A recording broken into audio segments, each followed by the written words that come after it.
বাজারে নিত্যপণ্যের দামে যখন সাধারণ মানুষের নাভিশ্বাস ওঠে, এক কাপ চায়ের দামও যেখানে ৫ থেকে ১০ টাকা, সেখানে এক অদ্ভুত দৃশ্য চোখে পড়ে।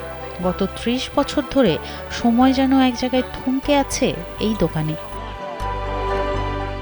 বয়স ৭০ ছুঁই ছুঁই, শরীর ক্লান্ত, তবু প্রতিদিন তেলের কড়াই জ্বালিয়ে তিনি ভাবছেন মানুষের ক্ষুধা মেটানোর স্বপ্ন। ৩ দশক ধরে মাত্র ২ টাকায় বিক্রি করছেন সিঙ্গারা, আলুর চপ, পুরি আর পেঁয়াজু। এই ২ টাকায় যেন আজকের বাজারে এক বিস্ময়। দুর্মূল্যের যুগে অবিশ্বাস্য মনে হলেও এক বৃদ্ধ পরম মমতায় নামমাত্র লাভে এসব খাবার তুলে দিচ্ছেন সাধারণ মানুষের মুখে। স্যান্ডেলিনা সো, রূপচর্চায় আভিজাত্য।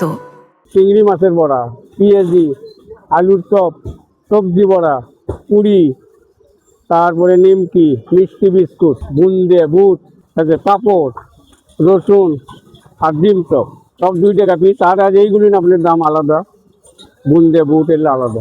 তবে এই স্বল্প মূল্যের হাসির আড়ালে লুকিয়ে আছে এক বৃদ্ধ বাবার দীর্ঘশ্বাস। স্ত্রীকে হারিয়েছেন কিছুদিন আগে, এক ছেলে ও ২ মেয়ের বাবা তিনি। কিন্তু এই বয়সে কেউ পাশে নেই। একমাত্র ছেলে বিয়ে করে থাকছেন শ্বশুর বাড়িতে। বৃদ্ধ বাবার কোনো খোঁজ নেন না তিনি। ফলে একা ঝুপড়ি ঘরেই কাটে তার দিন। বাধ্য হয়ে দুপুর থেকে রাত পর্যন্ত আগুনের পাশে দাঁড়িয়ে থেকে কাজ না করলে পেটে ভাত জোটে না। এই বাস্তবতায় তাকে প্রতিদিন দোকানে টেনে আনে।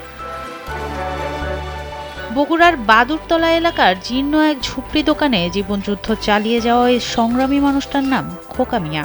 এখানেই তিনি ৩০ বছর ধরে একই দামে ভাজাপোড়া বিক্রি করে আসছেন। রিকশা চালক ও নিম্ন আয়ের মানুষের কষ্টের কথা ভেবেই তিনি যুগের পর যুগ দাম বাড়াননি খাবারের। আমার তো এখন এক পেট বাড়তে হলে আমি আবার অত বড় কি বাবা, এটি থেকে কোনো রকম সংসার পেট চললেই হলো আমার। এই বাজারের অস্থিরতার মধ্যেও তিনি দাম বাড়াননি কেবল তার মতো অসহায় ক্রেতাদের কথা ভেবে। তবে বর্তমান বাজারে তার নিজের জীবন চালানোই কঠিন হয়ে পড়েছে। বয়সের ভারে নুয়ে পড়লেও জীবন তাকে বিশ্রাম দেয়নি। জীবনের শেষ সময়ে অন্তত একটু স্বস্তি আর সম্মান নিয়ে বাঁচার সুযোগ পাক খোকা মিয়া, এটাই এলাকাবাসীর চাওয়া। সনম সিদ্দিকী, কালবেলা।